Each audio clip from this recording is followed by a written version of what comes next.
These are the emerging markets developing while markets are fractured.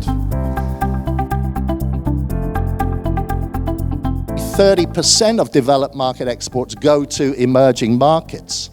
Emerging markets are projected to grow at 4.5% versus developed markets growing at just 2%. And you can see the stars here, the big stars here. So anybody on here is growing at more than 2% is above the developing market average growth.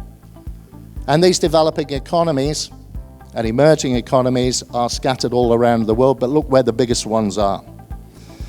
So the top 10 fastest growing emerging markets are these 10 economies here, and the table on the right shows you their projected annual growth for 10 years. And 6 of these 10 are in Asia, including all top 5 of the fastest growing emerging market economies in the 10 years from now. So we are firmly, I would argue, in an Asia-centered world.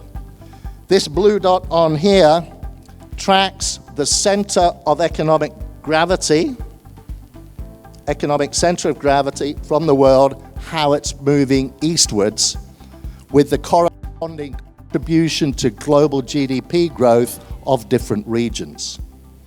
And in the decade through to 2025, so we're halfway through that period now, 61% of all GDP growth will come from Asian economies. So I firmly believe we are now in the Asian century.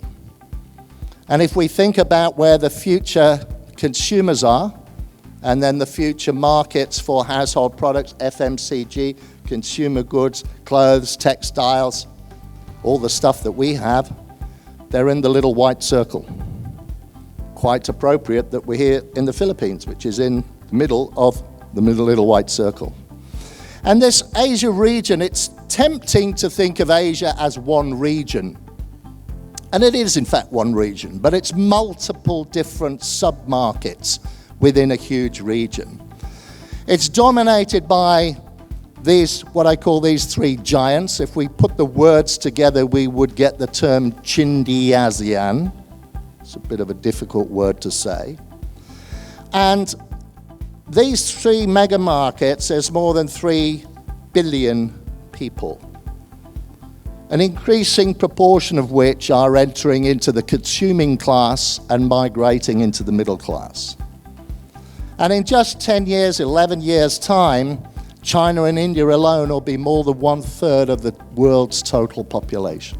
And then if we extrapolate this and add in a couple of North Asia powerhouses, and then expand ASEAN to its full 10, we get this colorful picture of these economies that are driving the growth in the Asian century.